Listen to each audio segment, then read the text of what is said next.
நோய்கள் வராமல் இருக்கிறதுக்கும், ஆஸ்பத்திரி பக்கம் இந்த கொசுவால் வரக்கூடிய காய்ச்சல்களிலிருந்து நம்ம போகாமல் இருக்கிறதுக்கும் ஒரு சிறந்த தடுப்பு தான் இந்த கொசுவலை கதவு. கொசுக்களை வீட்டுக்குள்ளே வர்றதுக்கு விடாது. நீங்கள் தெளிவாக இதில் சிறிய இன்வெஸ்ட்மெண்ட் பண்ணினீங்கன்னா பெரிய நோயிலிருந்து உங்களை பாதுகாத்துக்கலாம். இதனால் உங்கள் ஆரோக்கியம் மேம்படும். கொசுவை விரட்டுறதுக்கு என்னென்ன விஷயங்களை நம்ம பயன்படுத்துகிறோமோ, அதாவது லிக்விட் வகைராக்கள், இது எதுக்குமே ஆரம்ப காலத்தில் கொசுக்கள் வராதான்.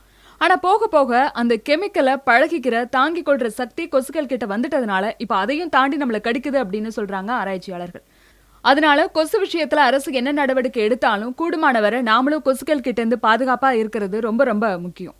ஒரு கொசு விஷயத்தில் இவ்வளோ தகவல்கள் இருக்கு அப்படின்னு நம்ம ஆச்சரியமாக கேட்டோம்னா, இது என்னங்க பிரமாதம், இதை தாண்டி இன்னும் எவ்வளோ விஷயங்கள் கொசுக்கள் கிட்ட இருக்கு அப்படின்னு நம்மளை மேலும் ஆச்சரியப்படுத்துறாரு இந்த தகவல்களை நம்ம கிட்ட சொன்ன பூச்சியியல் வல்லுநர் பால்.